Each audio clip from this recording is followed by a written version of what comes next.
Oi, gente, tudo bem com vocês? Nós estamos aqui hoje para trabalhar sobre as leis do Antigo Testamento. É mais um tipo literário que a gente encontra aqui. E eu quero só dar um recadinho para vocês rapidinho, que toda vez que aparecer AT nos slides, quer dizer Antigo Testamento. E toda vez que aparecer NT, quer dizer Novo Testamento, beleza? Desde já eu quero pedir para você, se você sabe de alguém que gosta de estudar a Bíblia e quer dar uma ferramenta a mais para essa pessoa, manda esse vídeo para ela, beleza? Então vamos lá, vamos começar. Legislação do céu, compreendendo as leis. Qual o papel da lei na história de Israel? Primeiro, dar direção acerca de como é ser o povo de Deus. Então, as leis elas vão dar o padrão do que é o povo de Deus, como que é possível se reconhecer o povo de Deus. E essas leis vão direcionar tanto em relação a Deus, como o povo deveria se relacionar com Deus em relação ao culto, em relação aos sacrifícios, em relação à adoração, e como elas deveriam ser com relação ao seu próximo, como que eles iriam se portar com seus irmãos, como que eles iriam se portar com os estrangeiros, com a viúva, com o necessitado. Isso tudo eram padrões estabelecidos por Deus para o povo de Israel nas suas leis. Um outro papel é ajudar o povo a abandonar os costumes do Egito e não adotar os costumes dos cananeus. Eu não sei se você vai lembrar, mas nesse momento aqui em que Deus está dando a aliança para o povo de Israel, eles tinham acabado de passar 430 anos no Egito como escravos. Então a cultura egípcia ficou sendo ali inculcada na cabeça deles por gerações até o momento em que eles foram libertos da escravidão. E mais, eles ficaram no deserto e estavam caminhando rumo à terra de Canaã. A terra de Canaã não estava desabitada, tinha povos ali. E esses povos tinham culturas próprias, tinham deuses próprios, então Deus precisava arranjar uma ferramenta para aquele povo, para que eles pudessem realmente assumir a identidade de povo de Deus, abandonando os costumes dos egípcios e não adotando os costumes dos cananeus. E um terceiro papel é estabelecer limites no que diz respeito à relação dos israelitas com as culturas ao redor. Então, como que eles deviam se portar com os outros povos? Como que até onde eles poderiam ir na relação com as outras culturas? Então, a lei de Deus estabelecia esses limites. A lei na história de Israel, ela é uma parte essencial na história, porque como eu acabei já citando aqui, o testamento também, a outra palavra que pode ser dada para ele é aliança. Então, quando a gente vê que Deus ele faz uma aliança com o povo de Israel através da lei, e a gente vê o tempo todo na Bíblia dizendo: o povo de Israel foi aquele cujo foi conhecido pelo nome de Deus, o povo que eu escolhi para ser chamado pelo meu nome. Então, quando Deus faz essa aliança com o povo de Israel e o povo retribui essa aliança para com Deus, aí nós vemos o tanto que é importante, o tanto que é fundamental na história de Israel existir essa legislação. Uma coisa interessante é que uma nação não é reconhecida como nação se ela não tiver princípios. E Deus estabeleceu os princípios para que Israel fosse uma nação escolhida por Deus, uma nação que revelasse a toda a terra, a todos os povos, quem era Deus. Em segundo, sem entender a lei, não é possível nem que a gente entenda o papel dos profetas em Israel. Porque qual que era a função dos profetas? A gente vai ver ao longo da lei que Deus estabelece bênçãos e maldições dependendo para qual caminho eles seguem.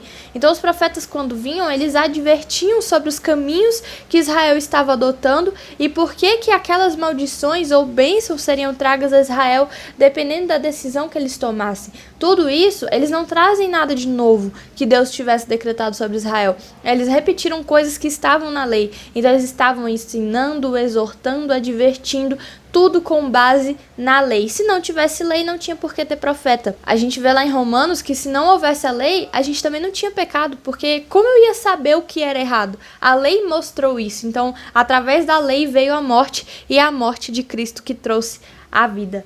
Beleza? E aí entra a nossa questão, né? Que, embora a gente não precise guardar essa lei, elas são essenciais para o nosso entendimento do Antigo Testamento como um todo. Eu não vou parar muito para falar aqui sobre a importância da gente entender o Antigo Testamento, porque eu já falei isso num outro vídeo aqui com vocês, que foi sobre a história do Antigo Testamento. Então vocês podem dar uma olhadinha lá nesse vídeo, tranquilo? E aí fica aquela pergunta, né? O que é a lei? A lei, a palavra lei mesmo, na Bíblia, ela tem mais de uma conotação, mais de um significado. E são esses, quando ela é dita no plural, ou seja, as leis, são as mais de 600 mandamentos que tinham de ser mantidos, principalmente que estão ali no livro de Levítico. No singular, ou seja, todas as leis em sua coletividade, tipo, não só as de Levítico, mas todas as leis mesmo. E aí essa conotação foi dada por Jesus lá em Mateus 5,18, quando ele diz assim que enquanto existirem céus e terra, de forma alguma desaparecerá da lei a menor letra ou menor traço até que tudo se cumpra.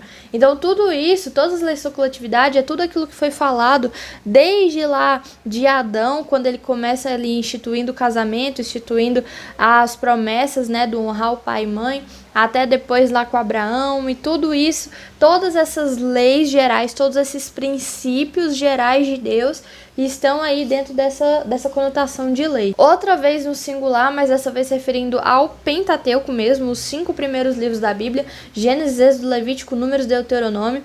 Esse Pentateuco é chamado de livro da lei, então toda vez que você vê ali livro da lei, lembra, ele está falando dos 5 primeiros. E também no singular, quando ele se refere a todo o sistema do Antigo Testamento. Então é tudo aquilo que vem desde o Pentateuco até os profetas. Então tudo isso, todo esse sistema sacrificial do Antigo Testamento, todo ele é chamado também de lei. E a gente vê dele lá em 1 Coríntios 9:20, quando ele fala assim: os que estão debaixo da lei, eu me tornei como se estivesse sujeito à lei, embora eu mesmo não esteja debaixo da lei, a fim de ganhar os que estão debaixo da lei. Ou seja, a todos estão submetidos à antiga aliança. Então Paulo está falando justamente desse tipo de lei, de todo o sistema do Antigo Testamento. Em geral, a gente vai tratar aqui desses que estão circulados em vermelho, que são os 600 mandamentos, que estão principalmente ali em Levítico.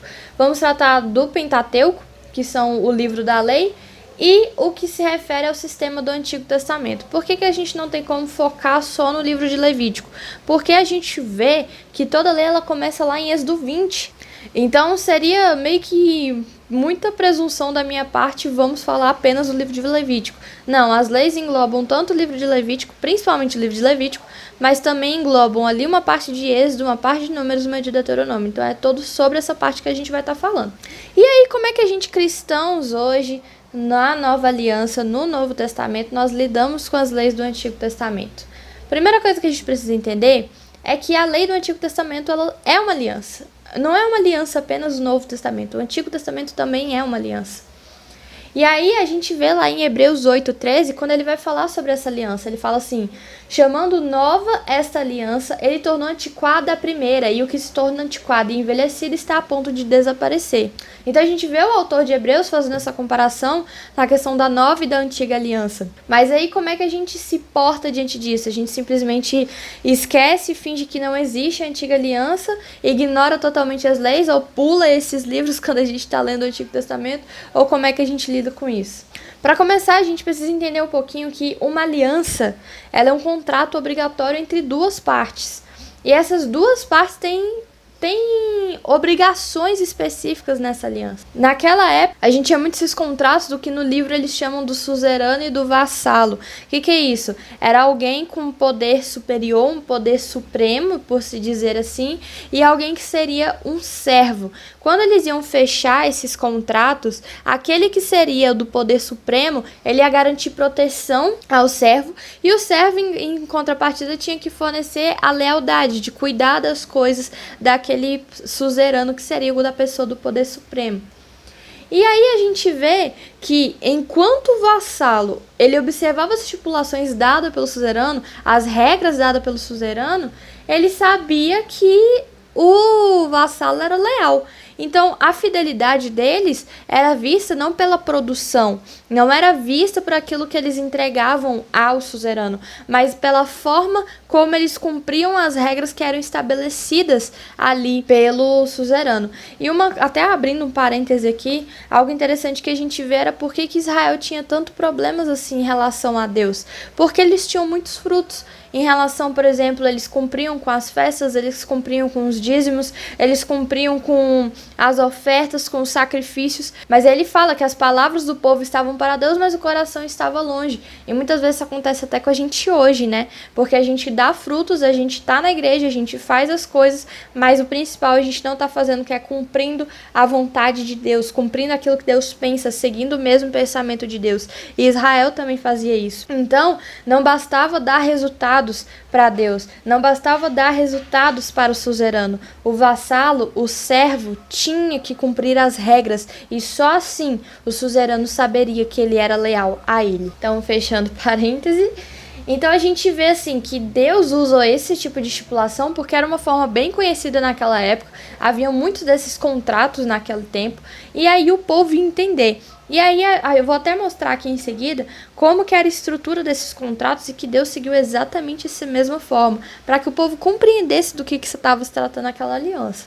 Então o formato, ela é feita de um preâmbulo, que são as partes do acordo, ele vai mostrar quais são as partes do acordo, e aí a gente vê lá em Êxodo 22, eu sou o Senhor teu Deus, então ele mostra quais as partes do acordo, é entre Deus, entre o Senhor e Israel. Aí ele vem com um prólogo, que é uma breve história de como que as partes se uniram umas às outras, e aí ele fala que te tirou do Egito, da terra da escravidão. Então como que eles se encontraram nessa história toda da libertação do povo do Egito.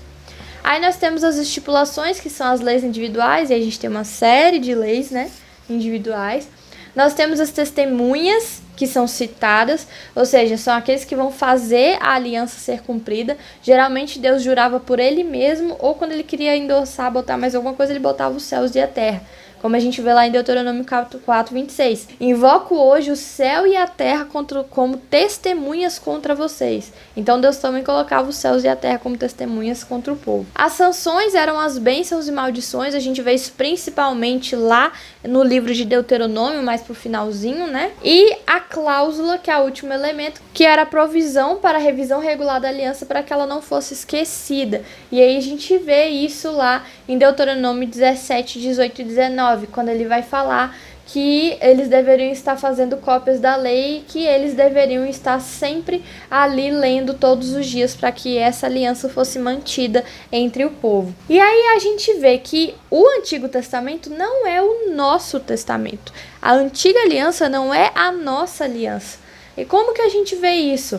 Moisés no Monte Sinai e Jesus no Sermão do Monte. Percebe que os dois subiram ao monte para poder sancionar essas leis? Então Moisés subiu no monte para sancionar a Antiga Aliança. E Jesus também subiu no monte para estipular a aliança. Moisés deu todas as leis do Pentateuco. Jesus deu ali o Sermão do Monte, que ele está basicamente em Mateus 5, 6 e 7. Então a gente consegue ver bem essa referência ali, né, que Jesus acabou fazendo em relação a Moisés, mostrando uma nova aliança para nós. E aí a gente vê que a menos que uma lei do Antigo Testamento seja de alguma forma reformulada ou reforçada no Novo Testamento, ela já não é diretamente obrigatória para nós. Ou seja, nós temos uma variedade de leis ali no Antigo Testamento. Se ela não foi renovada no Novo Testamento, ela não pode ser dita que é obrigatória para nós. Porque tudo aquilo que é obrigatório para nós hoje no Novo Testamento foi reforçado ou foi reformulado por Jesus ou pelos apóstolos. E por último, Deus, ele é um Deus de princípios. Então todos os princípios de Deus, eles não são alterados. Deus, ele tem uma base sólida daquilo que ele é, daquilo que ele pensa, daquilo que ele quer. E esses princípios ele transmitiu ao seu povo. Então, mesmo Deus do Antigo Testamento é o Deus do Novo Testamento. Tudo o que Deus pensava no Antigo Testamento, ele continua pensando no Novo Testamento. E aí a gente vê em Romanos 6, 14 e 15, né? Ele vai dizer assim: pois o pecado não os dominará, porque vocês não estão debaixo da lei, mas debaixo da graça. Então, vamos pecar porque não estamos debaixo da lei, mas debaixo da graça? De maneira nenhuma. E aí entra justamente tanto na questão dos princípios, quanto nas questões das reformulações feitas no Novo Testamento. Então, dois tipos de estipulações na Antiga Aliança que elas não foram claramente renovadas na Nova Aliança. Foram elas: as leis civis israelitas, que elas especificam penalidades para os vários crimes. Por que as leis civis não foram renovadas na Nova Aliança? Porque, primeiro, nós não somos cidadãos israelenses. A gente não mora no território de Israel. E outra coisa, o povo daquela época é um povo totalmente diferente hoje, até por todo um contexto histórico que a gente vê ao longo do Antigo Testamento que rolou com eles. Então, essas leis civis, elas não podem se aplicar a nós. Porque a gente, por exemplo, aqui a gente mora no Brasil. Como é que eu vou adotar as leis, por exemplo, lá dos Estados Unidos aqui no Brasil? Não posso, por quê? Porque aqui tem leis próprias para isso, lá tem leis próprias para isso. Então, assim da mesma forma, as leis civis de Israel eram as leis próprias de Israel. Então, essas leis civis, elas não podem ser aplicadas para nós hoje. E elas não foram renovadas na Nova Aliança. E aí, o que a gente faz? Quando a gente for ler essas leis civis, a gente deve pensar no papel que elas exerciam na antiga sociedade israelita e como que essas leis vão revelar algo sobre o caráter de Deus. Então, quando a gente lê ela, a gente tem que pensar assim, como que o caráter de Deus é revelado nessa lei? Como que Deus expressa sua vontade nessa relação do povo aqui civilmente? Então, é isso que a gente deve pensar quando vê essas leis, apesar de elas não terem sido renovadas na Nova Aliança e não servirem como mandamento para nós. O outro tipo de estipulação, né, que não foi renovada foi as leis rituais, e elas informavam ao povo como deveriam ser feitas as práticas de adoração. E aí, hoje a gente continua adorando? Sim, por quê? Porque isso é um princípio, nós somos feitos para adorar a Deus. Mas com o sacrifício de Jesus, essa abordagem ela já foi cumprida e ela se tornou antiquada. Até porque, pensa, gente, se eu pego, sacrifico um animal para entregar a Deus, eu vou ser presa por maltrato aos animais. O que a gente vê é que o princípio de Deus com relação à adoração permanece, mas a forma mudou. E a gente vê isso lá em Hebreus 9:22, que ele fala assim: de fato, segundo a lei, quase todas as coisas são purificadas com sangue, e sem derramamento de sangue não há perdão. Então, o sangue de Jesus, ele cumpriu essas estipulações rituais da lei que não precisam mais ser cumpridas hoje, porque Deus já cumpriu ela por completo ali na cruz. E aí a gente vai para a parte da antiga aliança, que é renovada na nova aliança, né? Então a gente vê que são os aspectos da lei ética do Antigo Testamento que são realmente reafirmados no Novo Testamento como aplicáveis para nós. E porque elas derivam da aplicabilidade contínua, ou seja, é aquilo que ainda pode ser trago para hoje, é aquilo que ainda funciona para a gente aqui hoje. E aí ele ainda fala, né, que isso tudo é o que vai servir de embasamento para as duas leis básicas, das quais dependem a lei e os profetas. E são elas: ame o Senhor, seu Deus, de todo o teu coração, de toda a tua alma e de todas as suas forças, e ame ao seu próximo como a si mesmo. E não, isso não é algo do Novo Testamento, isso também está no Antigo Testamento, porque é princípio de Deus, não é algo forjado somente para o Novo Testamento, mas vem desde o Antigo Testamento, beleza? E assim, os princípios, como eu já falei, muito mais do que as leis, eles são verdadeiramente renovados do Antigo Testamento para o Novo Testamento. E aí, como é que a gente faz com isso? Em geral, a lei do Antigo Testamento, ela é a palavra de Deus para nós. Porque a gente poderia olhar muito bem e dizer assim, então se não serve para mim, não é a palavra de Deus. Mas não, até porque ela está dentro do cânon bíblico para nós. Então, a lei do Antigo Testamento, ela é a palavra de Deus dirigida a nós. Mas ela não continua a ser o mandamento de Deus para nós. Isso porque a gente não pode reconhecer a relevância da nossa história sem conhecer bem como a lei funcionava na história de Israel, ou seja, a história da aliança anterior. Eu já falei no vídeo aqui também sobre essa questão de a história de Israel ser a nossa história espiritual. Então, como que eu vou entender minha história espiritual do Antigo Testamento se eu não compreender aquilo em que ele está embasado, que é na lei? Então, é muito importante a gente compreender isso. E aí, a gente vê, né, que tudo aquilo que Deus quer falar, ele fala explicitamente. A gente já citou isso aqui, principalmente na aula passada, que foi das narrativas. E a gente vê que tudo aquilo que é considerado como parte da lei de Cristo no Novo Testamento foi aquilo que foi explicitamente renovado da lei do Antigo Testamento. E a gente vê lá falando sobre a lei de Cristo em Gálatas 6:2. E são essas, né, os renovados do Antigo Testamento para o Novo Testamento, chamado Lei de Cristo.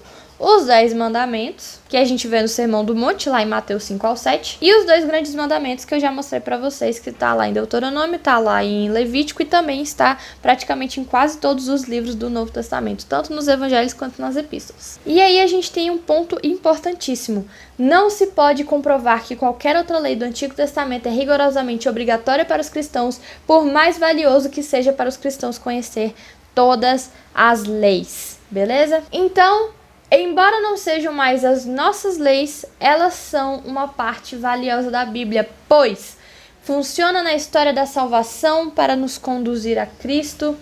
Primeiro, porque ninguém no Antigo Testamento foi salvo pela lei, ninguém. Antes, ela representava os termos de acordo de lealdade entre Deus e seu povo. Foi aquela questão que eu falei do suzerano com o vassalo, de um Deus supremo com um servo. E aí a gente vê isso lá em Gálatas 2,16, que ele vai dizer: sabemos que ninguém é justificado pela prática da lei, mas mediante a fé em Jesus Cristo. Assim também nós cremos em Jesus Cristo para ser justificado pela fé em Cristo e não pela prática da lei, porque pela prática da lei ninguém será justificado. Ou seja, como que Abraão foi justificado, como que Isaac foi justificado, todos eles foram justificados pela fé. A gente vê isso lá em Gênesis e essa passagem ela é embasada lá em Romanos, quando ele fala: Abraão creu e isso lhe foi imputado por justiça. Então, a justiça de Abraão diante de Deus foi imputada pela fé. Da mesma forma que nós também somos salvos hoje na nova aliança, no Novo Testamento. Ele fala o quê? Pela graça sois salvos, e isso não é dom de vós, é dom de Deus. Não por obras para que ninguém se glorie, mas mediante a fé. E em segundo, porque ela nos ajuda a entender o que significa ser Israel, o povo de Deus, ou seja, nos representa exemplos ou modelos daquilo que significava ser leal a Deus. E foi o que eu também já citei aqui, que foi a questão de obedecer aquilo que Deus pensa, aquilo que Deus deseja, obedecer aos princípios de Deus, né? Carregar isso em nós. E aí, qual que era o problema, né, de Israel? O problema deles não era que eles eram incapazes de cumprir a lei. A lei era possível ser cumprida. A questão maior é porque eles escolhiam não fazer isso. E aí, ao invés de expressar o caráter de Deus em amor, em misericórdia, eles faziam igual aos baalins, os cananeus, ou seja, com ganância, com caprichos, com imoralidade sexual. Então tem uma frase mesmo que eu já ouvi ela há alguns anos e ela me marcou muito, que foi assim: você é parecido com um Deus que você adora. Então, se você adora o Senhor de verdade, você se torna parecido com Ele, porque a adoração envolve intimidade. Então, quando nós somos íntimos de alguém, a gente começa a receber personalidade dessa pessoa para nós. Já percebeu quando você anda muito junto com alguém, a outra pessoa tá de longe, de outro ângulo, vendo você, ela fala assim: nossa, você tá falando igualzinho a fulana? Então, é por causa disso, é por causa da intimidade. Então, quando a gente adora o Senhor, quando a gente tem intimidade com o Senhor, a gente começa a falar como o Senhor, a gente começa a andar como o Senhor, a gente começa a ser santo como Ele é santo. Só que o povo escolheu não fazer isso. Então, em vez de ser santo como Deus é santo, eles começaram a ser profanos como aqueles ídolos eram profanos. E aí fica aquela pergunta, né? Se a lei estava de boa, por que ter uma nova aliança? E aí a gente vê, porque nas leis a gente vê a expressão do caráter do próprio Deus acerca de como louvá-lo, de como ter uma relação de amor com o próximo. A nova aliança, ela vem acompanhada do dom do Espírito, e ela foi revelada para que a gente carregasse a semelhança do Filho de Deus, para que de verdade o caráter de Deus estivesse dentro de nós. Não era mais uma questão de obras, era uma questão de fé, era uma questão do Espírito, era o Espírito de Deus se ligando ao nosso Espírito e nós podermos ser um com Ele. E aí a gente vê falando tanto em Ezequiel quanto em 2 Coríntios, falando sobre uma nova aliança onde o Espírito de Deus estaria ligado a nós. E aí sim, a gente teria uma mudança de caráter para sermos como o nosso Deus. E isso ainda lá em Romanos 8:29, falando sobre sermos conforme a imagem do Filho de Deus. Se você quiser ler os versículos com mais detalhe, dá uma pausa no vídeo rapidinho, viu? E aí, quais são os tipos de leis que nós temos no Antigo Testamento? Para começar, nós temos a lei apodítica. O que são essas leis apodíticas? Elas são leis gerais que elas se aplicam a qualquer situação. A qualquer situação que tiver, elas podem ser aplicadas. Eu peguei esse exemplo aqui de Levítico, no capítulo 19, no versículo 9 ao 14, a gente vai dar uma analisada nele aqui, tá? E aí, por exemplo, o que a gente tem dentro dessa lei de Levítico, que é uma lei geral? ela é obrigatória a todos os israelitas em todos os tempos. Então, não furtem, não mintam, não enganem uns aos outros, não jurem falsamente, não profanem o nome de Deus, não oprimam nem roubem o seu próximo. Isso são coisas que deveriam ser obrigatórias em qualquer tipo de tempo de Israel. Seja qual fosse a condição, essas leis eram válidas. Por quê? Porque isso aqui é princípio. Inclusive, essas partes aqui, elas não estão nessas palavras, mas elas também estão lá dos 10 mandamentos. Então, os 10 mandamentos são princípios renovados na nova aliança. Então, isso aqui também é algo obrigatório para nós. E segundo, essas leis apodíticas, elas são mandamentos diretos, geralmente aplicáveis, que retratam os israelitas as coisas que eles deveriam fazer. Então, ele fala, quando fizerem a colheita da sua terra, não colham até as extremidades da sua lavoura. Não ajuntem espigas caídas de sua colheita. Não passem 2 vezes pela sua vinha. Não apanhem uvas que tiverem caído. Deixem-nas para o necessitado e para o estrangeiro. Lá no final, não amaldiçoem o surdo, nem ponham pedra de tropeço à frente do cego. Então, eram as coisas para eles fazerem em geral. Então, era aquelas situações, você tem uma situação dessa, aplica, você vai fazer dessa forma. Essas leis apodíticas, elas têm essas formas de serem tratadas. A lei, ela é paradigmática, ou seja, ela tem um padrão, por exemplo, em vez de mencionar toda e qualquer circunstância possível, para não ficar aquela coisa maçante também, né, de ler. Porque, por exemplo, ele fala aqui, não ajuntem as espigas e nem apanhem as uvas. Israel tinha só plantação de trigo ou de milho e de uva?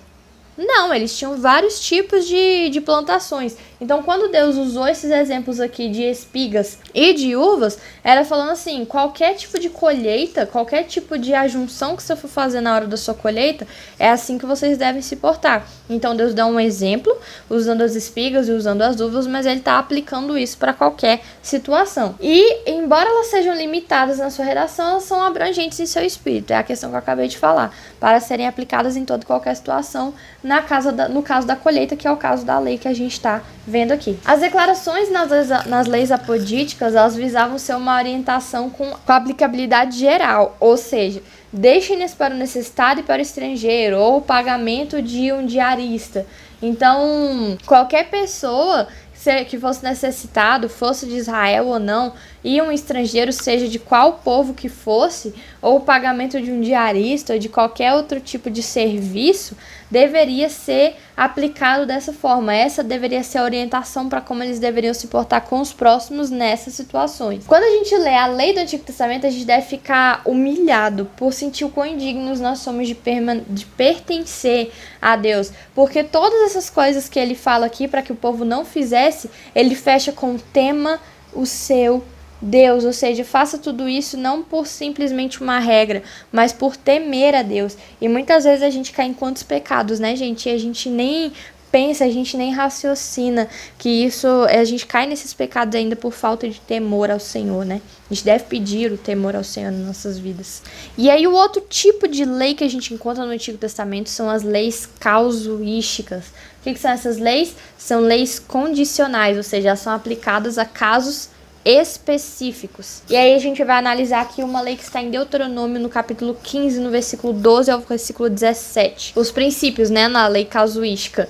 Esses elementos, eles são condicionais, tá? Ou seja, ele descreve uma certa situação com uma certa pessoa, num certo tempo, de uma certa forma, a qual essa lei possa ser aplicada. Ou seja, não é simplesmente igual às apodíticas, que elas podem ser gerais. Por exemplo, ele está falando de uva e ela pode ser aplicada a trigo. Não, nesse caso aqui, se ele falar que é de uva, é de uva. É aquela condição que deve ser vista. Então, por exemplo, essa nossa lei aqui, de Deuteronômio 15:12, ele vai dizer, se o seu concidadão hebreu, homem ou mulher, vender-se a você e servi-lo 6 anos, aí ele vai dizer o que deve ser feito.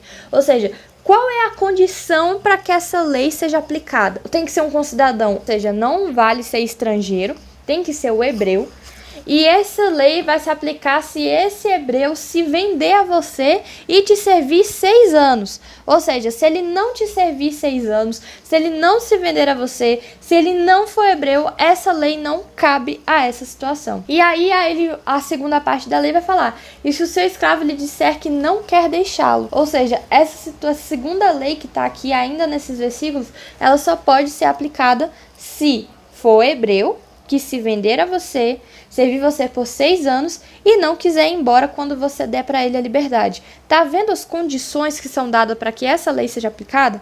Então, essas são as leis casuísticas. Um outro princípio da lei casuística é que elas dão exemplos de quais podem ser os casos, ou do que pode acontecer ou o que deve ser feito se um desses casos acontecer. Então, como eu falei, sendo um cidadão hebreu que vendesse a você e te servir 6 anos, no 7º ano deveria dar a liberdade.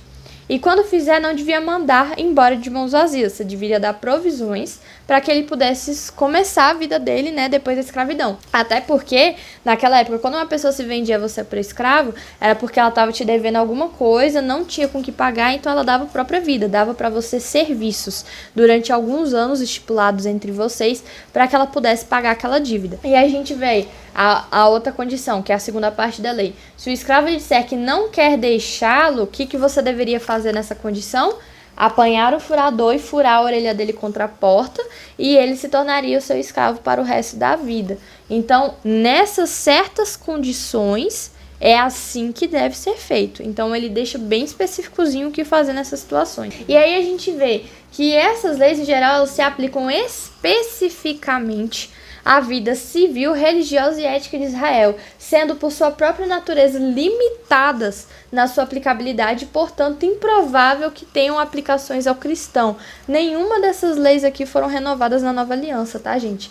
E aí a gente vê, por que dizendo que elas são limitadas na aplicabilidade delas? Porque é muito difícil que hoje em dia, a gente tenha um irmão que seja hebreu, que se venda para nós e venha nos servir para que a gente vá dar liberdade. E ainda que, dando a liberdade, ele venha querer ficar com a gente e a gente furar a orelha dele como sinal de fidelidade. Isso não acontece nos dias de hoje. As leis mudaram, as coisas estão bem diferentes. Então, só de fazer alguém escravo e alguém descobrir isso, acho que era presa, né? Principalmente aqui no Brasil. Então, a gente vê essa limitação dessas leis. Um outro princípio que a gente vê, o que importa é o quanto a gente pode aprender dessa lei acerca de Deus, da mesma forma lá que a gente já falou. Suas exigências acerca da justiça, seus ideais para a sociedade israelita, do seu relacionamento com o povo e especialmente no que se diz a redenção. Gente, presta atenção nas palavras que estão destacadas aqui, que são tratadas nessa lei. Liberdade, generosidade e redenção. Isso tudo, gente, são princípios tratados ali na vida de Jesus. Deus nos chamou o quê? Para a liberdade. Essa liberdade é mostrada no quê? Que a gente é generoso com nossos irmãos, o quê? Nas nossas obras a gente mostra que a gente tem fé. E isso tudo é o quê? É sinal de redenção. Por quê? Porque Deus nos redimiu. Quando nós estávamos escravos ali no Egito, quando nós estávamos escravos do nosso pecado, Deus, ele nos libertou, Deus nos redimiu. Então essas leis, elas mostram a forma de redenção do Senhor, em trazer a libertação e por generosidade nos dá a graça. Então a gente consegue ver tudo isso como um pano de fundo mesmo para a redenção que Deus trouxe às nossas vidas. Como eu falei, é um importante pano de fundo neotestamentário sobre a redenção. E aí foi a parte que eu falei sobre a questão da escravatura e tudo mais. E uma outra coisa bem interessante, principalmente no que se diz a essa lei, ela traz um quadro mais claro de como a escravidão do Antigo Testamento era bem diferente daquilo que a gente costuma pensar.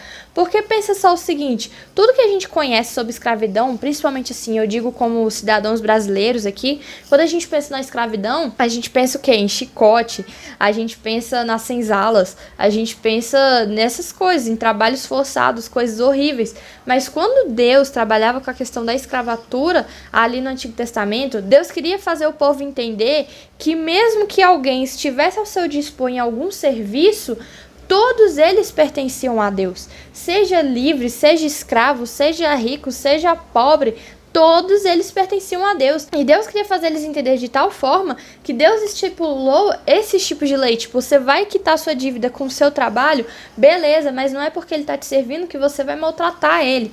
E a gente vê isso como? Que ele só podia servir por 6 anos. No 7º, ele tinha que dar liberdade para o escravo. Ou seja, não podia escravizar ele e falar, você vai me servir o resto da sua vida. Não, ele tinha que servir por 6 anos e no 7º dar liberdade. E detalhe, não podia simplesmente largar a pessoa, por exemplo, imagina, se alguém se vendeu a outro por uma dívida para pagar. Se a pessoa precisou vender a próprio trabalho de mão, né, para pagar uma dívida, porque ela não tem mais bens, ela não tem mais dinheiro para poder pagar aquela dívida. Então, como que ela ia seguir a vida dela depois que ela recebesse a liberdade? Então, pensando nisso, Deus falou o quê? Você que recebeu o trabalho dessa pessoa, você vai ter que entregar alguma coisa para ela poder seguir a vida quando ela sair da sua casa. E caso a pessoa diga para você que te ama sua família, que não tem falta de nada e quer ficar na sua casa, então você vai fazer um sinal entre você e essa pessoa para que ela te sirva para sempre, que ela vá ficar com você para sempre. E, gente, eu acredito que um modelo de escravatura em que o escravo queira, deseje ficar com seu senhor, é porque não é algo ruim, não é algo exploratório, assim por dizer. Então, a gente vê a diferença, né, nessa questão da lei de Deus, na forma como os israelitas deveriam se portar, né, com relação ao que geralmente a gente pensa quando pensa em escravatura, né? E essas leis também, elas mostram uma perspectiva do amor de Deus, ao qual de outra forma a gente não poderia ter acesso, ou seja, a gente não poderia ter outro acesso a como que Deus ama, a como que Deus manifesta o seu amor ao seu povo, se não fosse pelas leis. Gente, as leis mostram de uma forma especial o amor de Deus. E se a gente tiver paciência, muito carinho para ver, no Espírito Santo eles nos mostra essa forma do amor de Deus mostrado nas leis. E se você parar para estudar, cara, vai ser uma oportunidade muito rica para você compreender o amor de Deus. E aí nessa lei a gente vê sobre a questão do concidadão hebreu, ou seja, a forma como a gente deve tratar os nossos irmãos mesmo. Aí ele fala, conforme a bênção que o Senhor tem te dado, ou seja, abençoe conforme Deus tem te abençoado. Na relação da escravatura no Egito, que o Senhor, seu Deus, te redimiu. E por isso que hoje ele lhe dá essa ordem, ou seja, é porque você foi escravo e foi livre que você deve libertar quem hoje está te servindo. Deus ensina muito aqui ao seu amor de forma assim, aquilo que Deus faz por você, faça pelos outros. E aí é incrível, porque Deus dá aquele upgrade, né, lá no Novo Testamento. Ele não fala ame o seu próximo como a ti mesmo, mas ele renova e fala assim, ama o teu próximo como eu vos amei. Então isso já é algo que é mostrado desde o Antigo Testamento nesse tipo de lei aqui, que Deus deixou bem mais explícito pra gente no Novo Testamento, para que aquilo que Deus faz por nós também possamos fazer pelos outros, beleza? E aí essa passagem, mesmo que ela não seja renovada pro Novo Testamento, mesmo que ela não seja renovada no Novo Testamento, a gente percebe que ela ainda é a preciosa palavra de Deus para nós, embora não seja o mandamento de Deus para nós. Mesmo que ela não tenha sido renovada no Novo Testamento, ela ainda é a palavra de Deus. E aí a gente vê como que a gente consegue ver isso como palavra de Deus. Pelo simples fato dela conter os padrões que Deus estabeleceu para o seu povo e dela ser bastante instrutiva para nós, o povo do Novo Testamento, enquanto estamos em busca de cumprir a sua vontade. Então, por exemplo, esse detalhe que eu falei para vocês, lendo explicitamente no Novo Testamento sobre devem amar ao seu próximo como eu vos amei, isso pra gente pode parecer um pouco vago, porque a gente vai pensar o quê? Na crucificação. Então é tipo, eu devo dar minha vida pelos outros, mas aí quando a gente lê e estuda esse tipo de lei, por exemplo, a gente percebe que Deus não está tratando simplesmente de grandes circunstâncias, mas até de pequenas. Se Deus tem abençoado, por exemplo, a sua vida para ter comida em casa, vê a pessoa, os seus irmãos que estão tendo essa necessidade e abençoe eles na medida que Deus tem te abençoado. E a gente não entenderia isso de forma mais simples lendo lá no Novo Testamento, a gente conseguiria entender isso melhor aqui nas leis do Antigo Testamento. Então, comparando, né? Porque a gente sabe que o povo de Israel não foi o primeiro a possuir leis. Então, a gente percebe que a lei do Antigo Testamento ela é até bem evoluída em relação às outras leis. Olha só essa lei aqui, gente. A lei de Esruna, ela é uma lei acadiana lá de 1800 a.C. Se um homem livre não tiver justa reivindicação contra homem livre, mas mesmo assim raptar a moça escrava de outro homem livre, deter a raptada na sua casa e provocar a morte dela, ele deve dar 2 moças escravas ao dono da primeira escrava. Vai prestando atenção. Como indenização. Se não tiver justa reivindicação contra uma pessoa de classe superior, mas raptar sua esposa ou seu filho e provocar a morte deles, é um crime capital. Quem assim raptou deverá morrer. Ou seja, ele está falando do sequestro, né? No caso de você sequestrar alguém. E falando no caso de, no meio desse sequestro, a pessoa que você sequestrou, ela morrer. Então a gente vê essa situação aqui. Agora, repara só esses pontos que eu marquei bem aqui. Se um homem livre pegar, raptar a moça escrava de outro homem livre e ela morrer, ele deve dar 2 moças escravas ao dono da primeira como indenização. Ou seja, a gente já vê aqui que mulher não valia nada. A gente percebe aqui que a mulher que era escrava, ela era um objeto, ela era um produto de negociação. E aí a gente vê que ela ainda é tida ali como uma indenização se ele matar outra pessoa. Agora, olha só mais esse detalhe. Se por um acaso esse rapto, né, esse sequestro, for contra uma pessoa de classe superior, ou seja, não for a mesma classe do homem livre, quem assim raptou deverá morrer. Ou seja, a gente vê ainda até divisão de classes, coisa que Deus não fazia. A gente acabou de ler as leis ali, falando sobre a escravatura. Aqui, a mulher, principalmente escrava, é tratada como objeto de negociação e ainda mais a gente vê essa diferença de classes. Então, tudo isso a gente vê uma superioridade da lei de Deus em relação a essas leis. Tudo aquilo que a gente vive lutando, né? Hoje em dia, a gente vê muita militância aí com relação a essas coisas, tudo já estava escrito na lei de Deus. Por que não ler a Bíblia para viver isso? Não sei, mas tá aí, vocês estão vendo. A outra lei é o Código de Hammurabi. Eu acredito que todo mundo já deve ter ouvido falar desse código, já passou várias vezes na TV, em alguns documentários e outras coisas. Mas enfim, esse código ele é babilônico, ele tá lá em 1726 a.C., ele tá datado nessa época. E aí, olha só essa lei.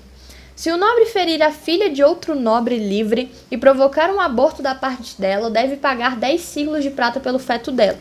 Se aquela mulher morrer, deve matar a filha do primeiro. Se por uma pancada violenta provocar o aborto da filha de um membro da plebe, deve pagar 5 ciclos de prata. Se aquela mulher morrer, deve pagar meia mina de prata. Se ferir a escrava de um nobre livre e provocar um aborto da parte dela, deve pagar 2 ciclos de prata. Se aquela escrava morrer, deve pagar 1/3 mina de prata. Agora, olha só os detalhes. Se for a filha de um nobre e provocar o aborto dela, vale 10 ciclos de prata. E devem matar a filha do primeiro. Gente, meu Deus do céu. Quando a gente vai olhar na Bíblia, a gente vê Deus falando que cada um vai ser responsável pelo seu próprio pecado. Aqui, a menina não tinha nada a ver com o crime do pai dela e ela ia ser morta por um crime dele. Gente, isso é injusto. Quando a gente vê esse tipo de coisa, a gente fica assim, gente, meu Deus. A gente fica até sem palavra, né? Porque que vai dizer? Agora, presta atenção nos valores que ele fala. A filha de um nobre era 10 ciclos de prata. Agora, um membro da plebe, meia mina, gente, de prata. Meia mina. Meu Deus. Meia mina de prata. Gente, olha a diferença se for uma filha de um nobre e se for a filha de um membro da plebe. Olha a diferença das minas de prata que deviam ser dadas. Não, mina já é um valor bem menor do que um ciclo, né? Quando a gente vai procurar lá, depois vocês procurem isso, vocês vão ver que há uma diferença entre esses valores monetários aí. Agora, olha só, se for de uma escrava, 1/3 de uma mina de prata. Gente, isso é um absurdo. A gente vê uma diferença de classe, uma diferença de valores entre humanos e humanos muito grande. Então, qual que são os valores da lei de Deus? Todos os homens importam, todos os homens são filhos de Deus, seja homem, seja mulher, todos eles importam para Deus, todos eles têm o mesmo valor. Então a gente não vê Deus fazendo diferença de classe, a gente não vê Deus fazendo diferença de sexos, a gente não vê Deus fazendo diferenças entre raças, a gente não vê nada disso. A gente vê o quê? Deus falando para eles, seja escravo, seja livre, deve se tratar da mesma forma, Deus vai julgar todos da mesma forma. Então, gente, é um absurdo a gente olhar para esses tipos de leis, por exemplo, e comparando elas com a Bíblia e dizer que a Bíblia... Eu vejo gente ainda dizendo que a Bíblia é machista, que a Bíblia é racista, que a Bíblia é escravocrata, ou seja lá o que você quiser dizer. Olhando esses códigos, olhando essas leis e comparando ela com aquilo que a gente vê na Bíblia, é totalmente diferente. E aí, a lei do Antigo Testamento como benefício a Israel. A gente vai entrar agora rapidinho naquelas leis bem diferentinhas, né, que a gente vê, que são, por exemplo, as leis do alimento. Peguei um exemplo aqui lá de Levítico 11:7, fala assim: e o porco, embora tenha casco fendido, dividido em 2 unhas, não rumina, considere-no impuro. É aquela listinha lá do que eles podiam comer e do que eles não podiam comer. Por que a gente tem isso, né? Como eu comecei o tópico, né? Essas leis como benefício a Israel. Elas não apresentam simplesmente restrições. Deus não estava querendo ser aquele cara chato que olha e fala, não quero que você coma, eu quero que você coma. Deus, ele tem objetivos, ele tem porquês, ele não é simplesmente um ditador à toa, como muitas vezes as pessoas gostam de encarar. E aí, esses alimentos que são proibidos são aqueles que têm a maior probabilidade de transmitir doenças. Ainda vamos lembrar que eles estavam num clima árido no deserto de Sinai, aonde essas leis foram estipuladas, que foi ali, eles tinham, se não me engano, uns 2 anos que tinham saído do Egito, e Deus foi estipular isso lá no Monte Sinai, e também na terra de Canaã, também é um clima bem diferentinho lá. E outra coisa, esses alimentos que Deus proibiu, eles são antieconômicos para serem produzidos no contexto agrário específico desses locais do deserto e da terra de Canaã. Então, 2 coisas que Deus ajudou ali, beneficiou a Israel, proibiu alimentos que pudessem transmitir doenças e proibiu alimentos que eles não iam ter condições da terra suportar aqueles alimentos, fossem de plantações ou fossem de animais, né? E outra coisa, esses alimentos, eles também eram favorecidos para o sacrifício religioso de outros grupos religiosos, por exemplo, as religiões dos cananeus. Lembra lá no início dessa aula de hoje, por exemplo, que eu falei que um dos papéis da lei era ajudar o povo a se livrar da cultura do Egito e não adotar a cultura dos cananeus? Isso também está sendo mostrado aqui nos alimentos restritos, né, ao povo. Outra coisa que é bem legal é que algumas pesquisas que foram feitas sobre esses alimentos que Deus proibiu, elas afirmaram que os grupos étnicos, eles têm propensão a alergias diferentes. Então, por exemplo, os povos ocidentais, eles são propensos a certos tipos de alergia que são diferentes dos povos orientais. Então, por exemplo, grãos de pólen, para darem alergia, eles vão ser mais propensos aqui, por exemplo, na América do Norte, é quase impossível de ter lá no Oriente, porque já não tem esse tipo de flora lá. Então, a gente vê essa diferença, né, entre os grupos étnicos e as propensões às alergias. Então, certamente, esses alimentos que Deus proibiu também eram alimentos que estavam propensos para aquele povo, pois eles têm alergia. Então, Deus estava protegendo eles de terem essas alergias. E outra coisa que eu achei bem legal que de acordo com os especialistas, a carne das ovelhas, principalmente em Israel, é a menos alérgica de todas as carnes principais. Então tá aí nossa ovelhinha representando. Outra lei como benefício a Israel são as leis acerca do derramamento de sangue. Tem um exemplo aqui de Êxodo 29, 10 e 12, que diz assim: traga o novilho para a frente da tenda do encontro, Arão e seus filhos colocarão a mão sobre a cabeça do novilho, e você o sacrificará na presença do Senhor, de frente da tenda do encontro. Com o dedo, coloque um pouco do sangue do novilho nas pontas do altar e derrame o resto do sangue na base do altar. Então, uma coisa que ele vai falar aqui vai revelar um padrão, tá? Com relação a como o povo deveria ser justificado dos seus pecados diante de Deus. E ele mostra o que aqui? Que todo pecado merece castigo.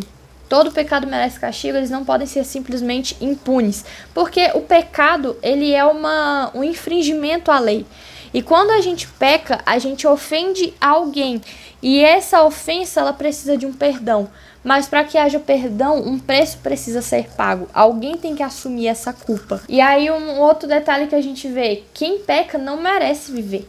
A gente vê esse padrão estabelecido nas leis de que o pecado merece castigo e que aquele que peca não merece viver. Gente, essa palavra de a pessoa não merecer morrer é uma coisa muito forte de ser falada. E aí fala, né, o jeito de escapar da morte era derramar o sangue de um substituto. Então é aquilo que eu falei, toda vez que a gente fala de perdão, a gente está falando de alguém assumir a culpa por aquele erro. Mas o que Deus fez? Ele foi o ofendido, ele foi a parte ofendida. Mas quando ele te perdoou, ele assumiu a culpa para ele, porque Jesus carregou as nossas transgressões naquela cruz. Então é assim que funciona o processo do perdão. Por isso que a gente pede perdão, porque diante de Jesus a gente confessa os nossos erros e reconhece as nossas culpas. Diante de Deus, Jesus pega essas culpas, coloca em si mesmo e mostra para Deus, eles estão justificados. Então a gente vê isso já mostrado lá nessas leis acerca do derramamento de sangue, que a única forma de escapar da morte era derramar o sangue de um substituto. E aí a gente fecha, né? A morte de Jesus fornece o cumprimento da exigência da lei e é a base da nossa aceitação por Deus. A lei do Antigo Testamento serve de pano de fundo vívido desse grande evento da história. É aquele negócio que eu já falei anteriormente. A gente, quando lê a lei do Antigo Testamento, a gente deve se sentir humilhado e muito grato ao Senhor por tudo que Ele fez por nós, por cumprir essa lei, né? Algumas proibições incomuns: não cozinhe o cabrito no leite da própria mãe. Se a gente olhar assim, basicamente, a gente fala, meu Deus, o que isso tem a ver, né? Como assim? Mas quando a gente vai ver, essa lei, por exemplo, em específico, ela está muito ligada às práticas cultuais de fertilidade dos cananeus. E, em geral, essas leis incomuns, assim, ao nosso entendimento, elas, em geral, estão ligadas com essas práticas cultuais de outras culturas, de outros povos, né? E aí, por exemplo, essa lei do cozinhar o cabrito no leite da mãe, ela era parte de uma chamada magia simpática dos cananeus, aonde que algumas ações simbólicas deles podiam influenciar os deuses e a natureza. Então, por exemplo, se eles cozinhassem o cabrito no leite da mãe, era como se eles fossem influenciar os deuses a trazer fertilidade ao rebanho nas próximas gerações deles. Então, esse tipo de lei tem a intenção de preservar os israelitas de serem atraídos por outras religiões. Leis que otorgam bênçãos àqueles que as guardam. A gente vê, por exemplo, a de Deuteronômio 14, 28 e 29, que diz assim: ao final de cada 3 anos, tragam todos os dízimos da colheita do terceiro ano e armazenem-os em sua própria cidade, para que o Senhor, o seu Deus, o abençoe em todo o trabalho das suas mãos. Esse tipo de lei, que nesse caso é a lei do dízimo do terceiro ano, ela apresenta a bênção como um predicado da obediência, ou seja, é atrelado. A bênção, ela vai ser um resultado da sua obediência. E aí, esse tipo de lei, ela não é restritiva e ela também não é punitiva, mas ela é um veículo para uma boa prática, ou seja, ela é instrutiva, ou seja, faz isso, vai dar bom, entende? Não é aquela coisa tipo, você não pode, ou você não deve, ou você tá proibido, não. Ela é apenas uma instrução para que você tenha a bênção. E aí tá aqui o nosso peixe hermenêutico, acabei batizando ele assim. Esse é o pai do Nemo, né, gente?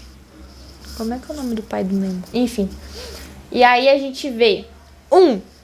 A lei do Antigo Testamento deve ser vista como palavra inspirada por Deus para você, mas não a veja como mandamento de Deus dirigido a você. 2. Veja essa lei como uma base da antiga aliança, não sendo obrigatória aos cristãos, a não ser onde foi especificamente renovada. Essas partes aqui eu vou estar passando aqui, mas resumindo, né, e revendo, do que realmente explicando, porque isso tudo a gente já viu até chegar aqui. 3. Veja a justiça, amor e misericórdia de Deus na lei. Não se esqueça de ver que a misericórdia de Deus é compatível à severidade dos padrões. Então, na medida que você vê a severidade dos padrões, você consegue entender o tamanho da generosidade da misericórdia de Deus para conosco. 4. Veja como um paradigma que fornece exemplos para uma gama inteira do comportamento esperado. Ou seja, ela não é tecnicamente abrangente. As leis apodíticas, por exemplo, que eu mostrei para vocês, são aquelas que elas mostram um comportamento esperado seu, mas ela não vai ser específica. Não vai ser tecnicamente abrangente, tá? São exemplos. 5. A essência da lei é repetida pelos profetas e renovada no Novo Testamento. Ou seja, não espere que ela esteja sendo frequentemente citada. Então, quando você lê, por exemplo, os profetas, vê as bênçãos que eles falam, ou as maldições, ou algumas sentenças, dá uma olhadinha lá na lei do Antigo Testamento e você vai ver que ele está repetindo muita coisa que já está lá. Então, para você entender até a profundidade daquilo que ele está falando, é bem importante a gente entender essa questão da lei no Antigo Testamento. 6. Não veja a lei do Antigo Testamento como um agrupamento de regulamentos arbitrários e irritantes que limitam a liberdade das pessoas. Como eu já falei, Deus nos chamou para liberdade, não foi para ficar limitando a nossa liberdade como muitas pessoas querem ver. Ou seja, o povo queria comer, mas não podia, Deus estava protegendo eles. E eu acredito que Deus naquele tempo fazia isso chegar ao entendimento deles, sabe?